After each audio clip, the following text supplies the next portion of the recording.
Hey, I'd like to welcome you to another episode of the Mission Matters Entertainment Podcast, your source for all things entertainment. My name is Adam Torres. You can follow me on Instagram at AskAdamTorres to keep up with my book releases, book tour schedule, signings, all that other good stuff. Always love to connect with you there. And as always, if you'd like to apply to become a co-author of one of my upcoming books, just head on over to the website, missionmatters.com, and click on Become an Author to apply. All right, so today I have John Petrocelli on the line, and he's CEO and founder over at Bulldog DM. John, welcome to the show. Thanks, Adam. Thanks for having me.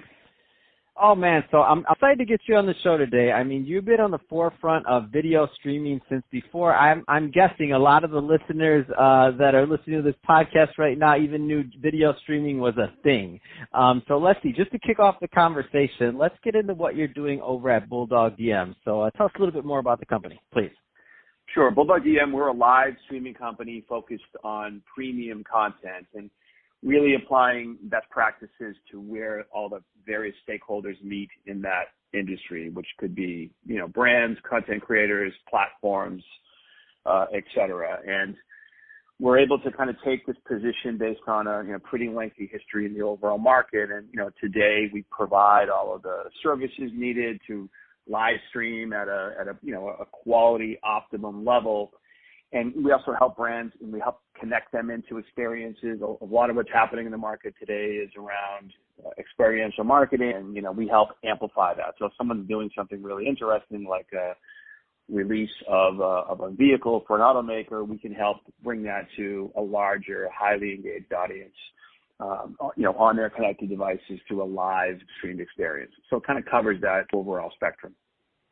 Let's get a little bit further into the concept of what premium content is, and I'll tell you where I'm going with this, John. I think a lot of people, when they think of streaming, all they think about is maybe like on Facebook, they hit the button and it's kind of more like a novelty. Like they don't actually understand like the professional side of streaming and how important and how huge that can be for their brand. So let's go a little further into what the premium experience is versus just hitting the button on your phone and holding the camera up, because night and day difference. Yeah, it's an important distinction too. I think premium really a great way to define it is something that a brand marketer or a brand would sponsor, present, and power. So it could be, a music festival. I think an experience like Petrocelli is a great example. That's, now the marquee live experience across, the YouTube platform. You have massive audiences tuning in globally. It's a highly produced, beautifully presented, almost kind of the next best thing to physically being at the festival is the video experience that happens. That's another example. See brands, and the brands we've worked with include, Netflix, Apple, AT&T, Samsung, and it could be a similar music festival. It could be a product launch or an announcement, a red carpet experience. It's almost like a television broadcast happening in real live time, but largely, IP based, or, you're tuning in on your smartphone or your connected device. And the reason this has now become a highly sought after experience is that majority or all of the social platforms have now started to launch live video, and they're kind of optimized for it. So obviously with folks camped out across those platforms now, live video really kind of changes the dynamic, and you start to see extended watch times. Ultimately what we have found, having done this for 2 decades, is fans and consumers and viewers really enjoy a collaborative, participatory experience, and that's where we bring the word premium to play, because that could be a beautifully produced concert that was brought to you by an automaker or by somebody like Snickers or American Express, and that's kind of the what we mean by premium. Let's go a little bit further in down that path of experiential marketing and what that means, because that's another huge concept that I think these two are like married, like this whole experiential marketing and live streaming for premium content. I mean, they just go hand in hand. So a little bit more, because again, you've been there 20 years, experiential marketing and what that benefit is for the fans or for the brands and the fans really, and why that's so important. Well, experiential has become a big area of emphasis and prioritization in the marketing community, media community as well.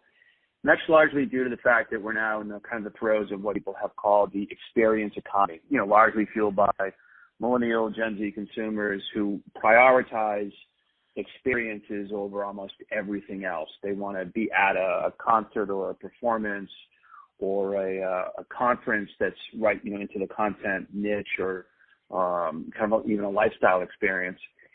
And we see that reflected in kind of the growth or the success of a company like Live Nation that's had like 8 years of record-breaking year-over-year growth. And what marketers are now doing is saying, hey, I want to build things like pop-up experiences, or I want to sponsor a concert at the Final Four, or a kickoff concert at something like the Super Bowl or the NBA All-Star Game. So those are really, that's where consumers can kind of touch and feel and be at the show. But we have found that there's an opportunity for those presenters to amplify that experience and bring it beyond the room or the arena or the venue that they've booked to hold the experience.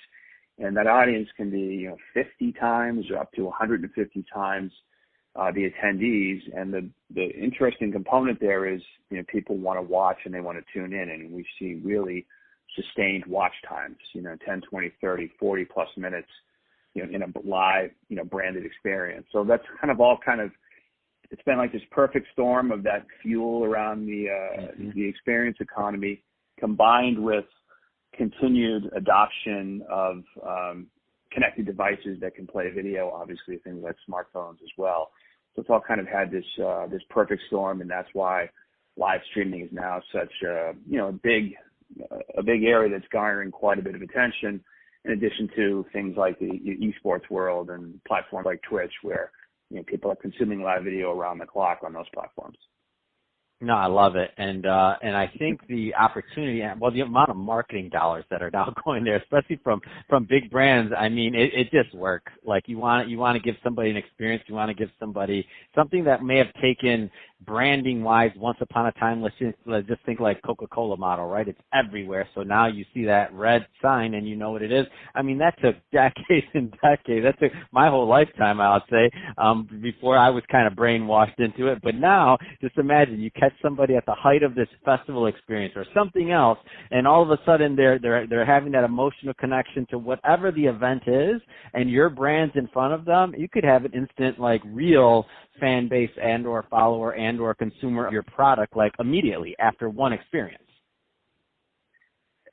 Absolutely. And, with live streaming, we can get very creative in how the experience is presented. So, for instance, we've done a festival like Governor's Ball in New York, streamed out to the viewer, presented by AT&T, and the viewer can, we're capturing content across 4 different stages, all 3 days of the festival, and the viewers can now switch back and forth, and they might want to see Travis Scott's performance, or perhaps it's Jack White, and people want to tune in and see that show. In addition, we can develop things like a social stream where people can post, comment, share, tweet, and chat about what they're watching. It tends to have people tune in more. They're sharing it out to their friends and inviting them to come and have that collaborative experience. We can even take it to a level where we have a schedule widget that shows you who's performing on what day and what time, and there can be polling and trivia and even a photo wall. So ultimately, for brands, it becomes very successful in that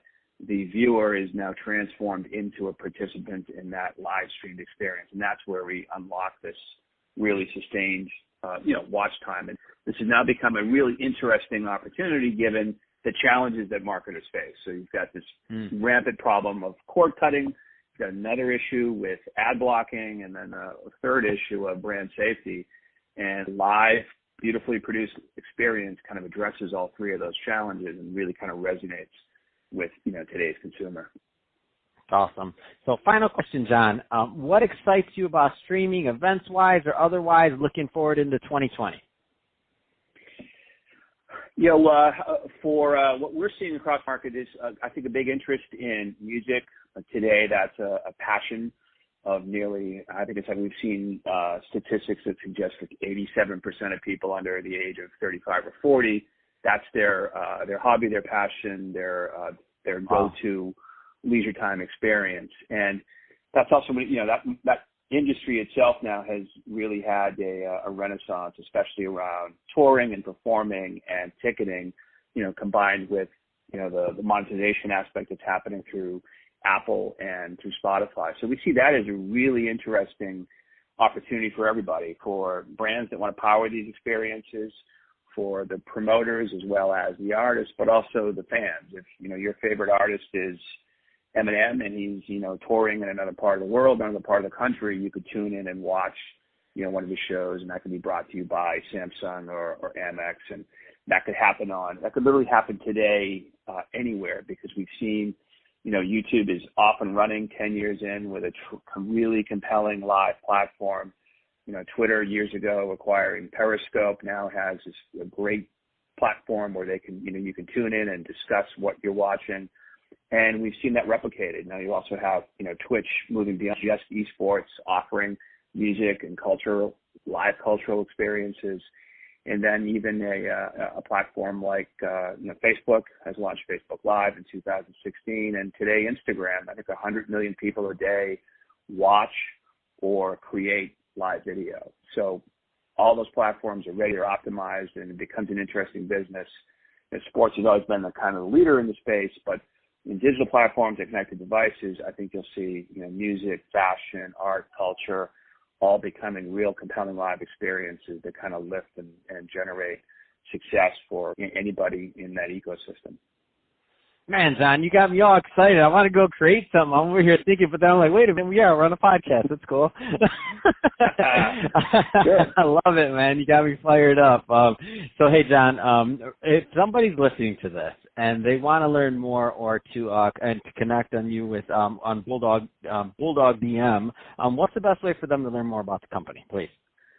Definitely head to our website, bulldogdm.com, and we've got some case studies there and talks about some of the customers that we work with, and a little bit about our big thing is best practices. We walk people through, here's the right way to do this if you want to dip your toe in and start. So yeah, all of our information is at our website. Fantastic. Well, hey, John, really appreciate you coming on the show today and sharing more about your background, all the great stuff you're doing over at Bulldog DM, and the past and the future of streaming. So thanks for all those updates. And to the audience, as always, thank you for tuning in. Hope you got a lot of value out of this. If you did, don't forget to subscribe to the podcast. If you're watching this on our YouTube channel, Mission Matters Entertainment, be sure to subscribe there, and also leave us some comments in the video section. Love to keep the conversation going over in the YouTube community. And John, thanks again for coming on the show.